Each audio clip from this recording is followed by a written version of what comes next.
ఈరోజు పార్లమెంటు సమావేశాలకు cockroach Janata party పిలిపించి ఆ దిశగా ఒక మార్చు నిర్వహించి ఒక ర్యాలీ నిర్వహించే ప్రయత్నం చేసే క్రమంలో పోలీసులు అడ్డుకోవడాలు లాఠీ చార్జీ అండ్ ఆ ర్యాలీని అడ్డుకోవడం కోసం మొబైల్ నెట్వర్క్ను ఆపేసి వేల మంది పోలీసులను పెట్టేసి మెట్రోలు బంద్ చేసి లాఠీ చార్జీలు చేసి కొడుతూ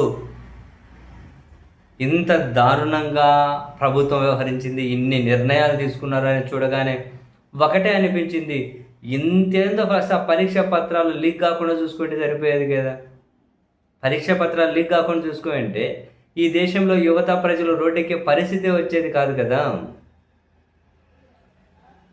ఎంతమంది విద్యార్థులు బలిదానాలు ఉండేటివి కాదు కదా.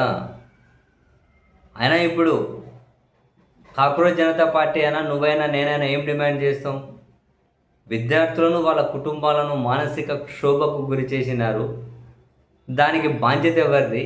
కాన్సర్న్ మినిస్టర్ తప్పుకోండి అని. నిజం చెప్పాలి అంటే నీట్లో ఇట్లా లీక్ అవ్వగానే, పరీక్ష పత్రాలు వరుసగా లీక్ అవ్వగానే కాన్సర్న్ మినిస్టర్ నైతిక బాధ్యత వహిస్తూ రాజీనామా చేయాలి. మామూలుగా కాన్సర్న్ మినిస్టరే చేయాలి, లేదా ప్రభుత్వం చేయించాలి. కానీ ఇక్కడ సోనం వాంగ్చుక్ 3 వారాలు నిరవధిక అమర నిరాహార దీక్ష చేసిన తర్వాత ఈరోజు ర్యాలీ చేసిన వీళ్ళని ఎట్లా కంట్రోల్ చేయాలి, ఎట్లా అడ్డుకోవాలి అని ఆలోచిస్తారు. కానీ మనం రెస్పాన్సిబిలిటీ ఎట్లా ఫీల్ అవ్వాలి అని చెప్పి ఆలోచించరా? ఈరోజు అధికారాన్ని అడ్డు పెట్టుకుని ఆపారు. కానీ వాళ్ళల్లో పెరిగిపోతున్న అసంతృప్త జ్వాలలు, వాళ్ళల్లో పెరిగిపోతున్న వ్యతిరేక జ్వాలను ఏ విధంగా ఆపగలుగుతారు? ప్రభుత్వాల మీద పెరిగిపోతున్నటువంటి వ్యతిరేక జ్వాల, దాన్ని ఎట్లా ఆపగలుగుతారు? వీళ్ళ దగ్గర సమాధానం ఉందా? ఆపాలంటే అకౌంటబిలిటీ కావాలి, ఆపాలంటే పారదర్శకత కావాలి, ఆపాలంటే ఈ దేశ ప్రజలకు సమాధానాలు కావాలి. నోరు తెరిచి మాట్లాడేదెవరు? నోరు తెరిచి మాట్లాడేదెవరు?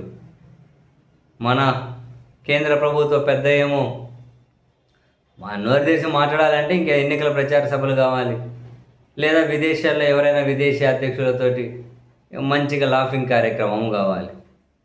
మిగతా ఇటువంటి అంశాల మీద ఎక్కడా నోరు తెరిచి మాట్లాడరు. పైగా వేల మంది పోలీసులను పెట్టి ఇట్లా కంట్రోల్ చేసేస్తారా? ఇన్ని రోజులు ఎట్లా కంట్రోల్ చేస్తారు? అసలు ప్రజల్లో ఎందుకు వ్యతిరేకత వస్తుందనే దానికి సమాధానం కదా వీళ్ళు వెతుక్కోవాలి. ఇన్ని రోజులు ఇలా పోలీసులతో ఎన్ని రోజులు అని చేస్తారు?